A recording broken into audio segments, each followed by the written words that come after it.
Now, on the 31st of December 2021, the president did address a number of issues, especially during his presidential address. And among the issues he acknowledged, he did open up different sectors of the economy, including the fact that schools will reopen on the 10th of January, bars and entertainment places will reopen. However, when it comes to Boda riders, the story was quite different. And he said when it comes to them, curfew will still remain at 7 p.m. However, the Kampala Boda Bodas Association has come out to suggest and plead and ask that is there a way that curfew can actually be extended from 7 p.m. and it is had either at 9 p.m. and 10 p.m. Anyway, joining me at the center of this conversation is none other than Ricky Papa, CEO and founder of Boda. Good morning, sir, and thank you for joining us.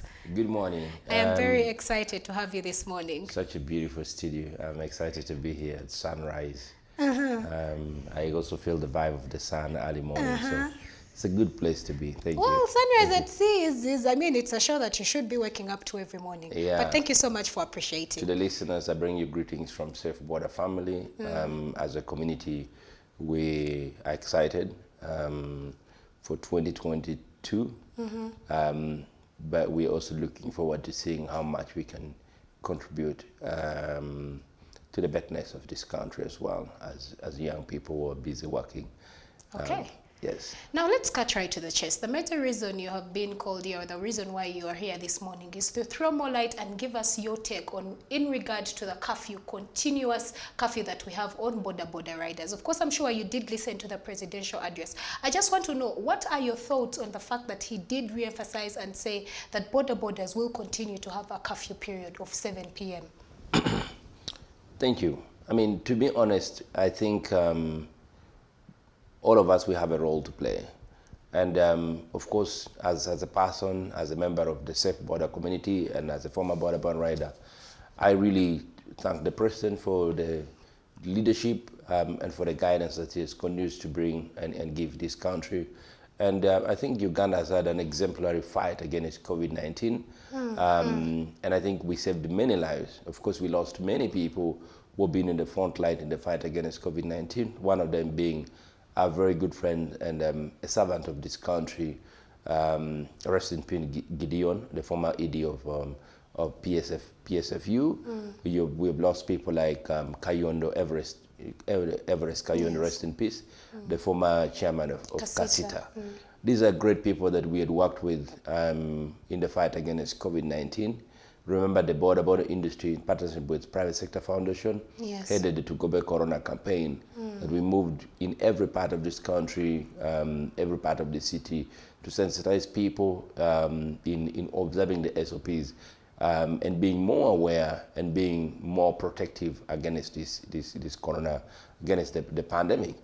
And we think we did an amazing work. Of course, going into that bit of history also tells you that we had good interest in working together with this government. As Safe Boda, we engaged Ministry of Works, Ministry of Health, right at the very beginning. We had doctors who trained our riders, trained our trainers as well, and we passed on this training to the rest of the community and invested so much in making sure that our drivers have masks at the very beginning, and even up to today have masks, have sanitizers, and continue to observe SOPs and become ambassadors of this fight. Recently, before we close, I think you're aware that Safe Boda plus other media houses, UBL, Uganda Kingdom, led a campaign that was able to allow Uganda hit the record number that they actually wanted. I think when we launched it in Kololo, that very day we vaccinated, I think, over 3,000 people. And then we moved into different divisions of Kampala. We actually even camped at Bulange for a week, but in only one weekend we were able to vaccinate, I think, close to 7,000 people. Safe Boda Academy remained open for over a month to be able to drive this vaccination, make sure all our drivers get vaccinated, make sure the members of the community get vaccinated, with the aim that when the time comes for government to open up, we've made our contribution and everyone else is ready to get back to work. Surprisingly, when we listened to the president, we couldn't understand what he was talking about because in the first place, really, we want to be honest here that we understand there's been COVID-19, but we also want a government to be fair on the borders that COVID-19 should not be used as a tool to fight the members of the Boda community. These are young people, and just to throw more lights, Boda stands to be the second biggest employer of young people after agriculture. We don't want this sector to be ignored. We don't want this sector to be destroyed, because these are livelihoods of people. You have over 2 million people who are directly employed, and you have over 10 million people, both young and adult, who are directly benefiting from the existence of the Boda industry. This country, I think Boda accounts for close to 15% of Uganda's national GDP. It's a big sector that continues to grow. You have a lot of young people graduating from different universities with certificates, with diploma, with degree, but they don't have where to go. We don't have jobs in this country, and I think reality has to bite, that a country where 85% are young people and over 30% of that is unemployed, and Boda is doing an amazing work in absorbing these people. I think this reality that has to be talked about. I always tell people that the Boda industry was not invited by a call, by a policy. It was a situation that brought them. And I think really, if we care about Uganda, if we look at opening or reopening the economy and getting everyone else to work, then there's no way this economy is going to be up and running without Bodas. That is for a fact. Because look at Kampala. If you ask how many people have got cars here at CTV, you'll find that maybe only the top management has got cars. The rest of the people do the real work. Use Boda. Use Boda. Well, Ricky, I've seen you come to my office, you guys carrying cameras on the back of your... I'm not saying only CTV, but this is reality, right? This is reality. Yes. And the fact is that we do amazing things. We are working, but we don't have all that luxury, yes, right? We don't have all that money to spend on having a car and getting stuck in traffic. You have expectation from your bosses. You have to be able to deliver. Remember, during the first lockdown, around March, when there was a first lockdown, Bodas were not allowed to carry people. What happened in Kampala? The same people who are saying they don't need Bodas are the same people who said, open, let's bring Bodas back to work. Right? Because they saw the importance. They saw the importance. Ricky. Everyone, like I tried to travel in my friend's car, because I don't own one, in my friend's car. And I tell you this, it took me close to 4 hours to get to town. Now, Ricky, I do understand where you're coming from. And you mentioned that you were shocked to hear what the president had to say. And I appreciate, and for sure, Boda has tried to do the best it can do. And earlier on, behind the scenes, you were saying that borders are very important because they also play a hand in the tourism sector, because you come and have an experience of a Boda and the dust and the heat. However, that aside, government's concern, and if you're reading between the lines, I, for one whose ears are on the ground, when I'm reading between the lines and when I'm listening to these conversations, what I pick from the different stakeholders that come up to make these decisions is the fact that their main concern comes in regard to security. I mean, the Uganda Police Crime Report of 2021 stated that Boda Bodas are the biggest aid to carry out crime in Uganda. I mean, many times women's bags are snatched by people on Boda Bodas. Phones are stolen on different roads by people on Boda Bodas. We have so many people even masquerading to be Boda riders, and they end up killing people or even perpetrating these crimes. So what do you have to say about it? Because clearly that is government's concern. I think criminality was here before Bodas were born. Okay. And criminality continues to exist in different parts of the societies, in different parts of the world. But what I think the only country in the world maybe with the lowest rate of criminality, with crime, could be like in the Western world, I think in the Netherlands and stuff like that. I don't know exactly which country, but I think there are countries with low rates of crime. But still, there's criminality. Because it's just nature that some people want to behave like that. Now, I also want to say this that, to be honest with you and to be fair, criminal acts manifest itself in different ways, right? I really don't understand if government really uses the fact that there's a bit of crime happening in the Boda industry to block them and give them a harsh treatment, which then do not allow them to even pay their rent, do not allow them to take their children to school, does not allow them to take good care of their elders, and doesn't allow these young people to serve their country, because this is a job opportunity for them. Now, I want to tell you that, and I want to explain to you what I mean by the manifestation of criminality in different forms. You've been downtown, right? Yes, I have. and someone walking on foot starts things, and we have this actually on camera recorded. But Ricky, I am just telling yes. you reality. We've been to Nambole for a football game. Yes. You're walking on foot, a guy comes from nowhere, slaps you and takes your property, right? You've taken special hire taxis. This is not to attack any industry, but you've had that even people ride others. Yes, to unknown right? destinations, and they Yes, take their property. they take their properties. You've heard of real taxis and stories of real taxis actually being criminal actors. Someone using a taxi to commit a crime. So criminality manifests itself in different forms. And I really think that societies will always have those kind of people. The only problem, the only issue here is how do you handle it? Because you cannot say that putting a curfew on Boda Bodas is enough to stop criminality. Does it happen past 7 p.m.? The biggest crimes and the biggest incidences that we have actually seen has not happened even past 7 p.m. Some of them have happened in the morning. Some of them even have happened in the afternoon. So I really think that we need to be real, because the reality is, and I want to say this, not to really mobilize Boda Bodas to say, don't agree with the president, but I say this, that as long as you have a policy, a guidance that is disconnected from reality, it will not work. Because the thing here is not for the Boda Bodas rider, it's for the people. This leadership or this country is not built for only cars. In the first place, we don't have any form of transport that can get people to their doorstep. Now imagine, I'm just asking you, imagine there is a bivulo. Gabaji tuziza enambole. What will happen? Will those people move in a taxi? No. Will they move in special hire cars? Of the Kampala people that you see, what is the percentage of people who own cars? Right? You will be surprised to actually realize that less than 20% or even less than 10% of the population in Kampala own cars.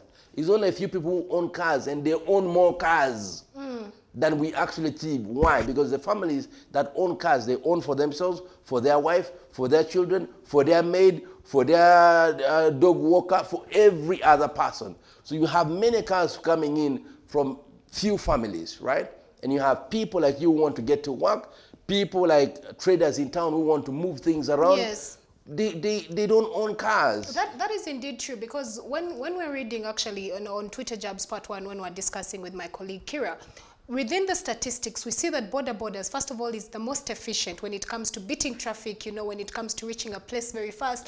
And even I remember there was a conversation and a story that we ran on CTV, and the Kampala Boda Bodas Association did say that, for example, when it comes to e-commerce, let's take a look at school-going children who are going to report to school on 10th January. Most of them are transported back home in the evening by Boda Bodas. Now, how best do you think Boda Boda riders and the different associations can actually earn government's trust back? Because then from different allegations and rumors that are going around is probably the way to go might be the complete remove of Boda Bodas. So if we are not looking at that as an option, I'm sure you for one are not looking at that as an option, how best then can we earn the trust of government? I think we've always had the trust of government to a certain extent. And let me tell you something again before I answer this question. The reason actually I said I was very surprised is because I think Mr. President Museveni, or His Excellency President Museveni, has been a good friend to the border industry. He actually supported the industry so much. When I joined the industry in around 2010, I found him very close friends to the industry, invested a lot of money. And you guys will also remember a lot of his campaigns, he did it on Boda Bodas and moving around. A lot of our members of parliament also did mobilization of votes using Boda Bodas. So I want to speak this, that I think you guys need to understand the role that we have continued to play for the betterment of our country. Now, talking about how we can earn the trust, the first thing is really, we don't want you to arm twist us, then say we have a discussion, right? Because when you already say, don't walk past this time. Yes. It's not the right way to do things. We have the parliament that makes the laws, and we have different ministries that makes different regulations that could allow sectors to be able to operate, right? And I think going the way of regulation and making adjustments that is best for the industry is the right thing to do. But just pushing these people away will just create a bit of tension, right? We don't want to be seen as an industry that is discriminated against, that people don't like anymore, that people don't want to shit with, that even the president goes on and says, don't work past this time, right? And puts a curfew only on the Boda Bodas. It's not the nicest thing to see. We are so many. We play a fundamental role in this country. So we think in the first place, I'm twisting us and calling us to have a discussion. It's not the right way to do things. Okay. This kind of discrimination has always been there. And I want to tell you this, that you've had many important people. I've had many people tweet very negatively about Boda Bodas, right? Because they are driving in their big Land Cruisers moving around and they feel they can say anything about the Boda Bodas, right? But they have their relatives in the Boda Boda. They're actually, sometimes their wives or their women move on Boda Bodas. Their children actually love to move on Boda Bodas and actually are being dropped on Boda Bodas. Food that they eat at home is being delivered by a border man. And this is the same person who is saying, Boda Bodas are bad, Baba Gobie, Babi. But the people they know, the people that they're related to, the people that work right outside CTV, outside their offices, the people that work right outside their gates are the nicest people.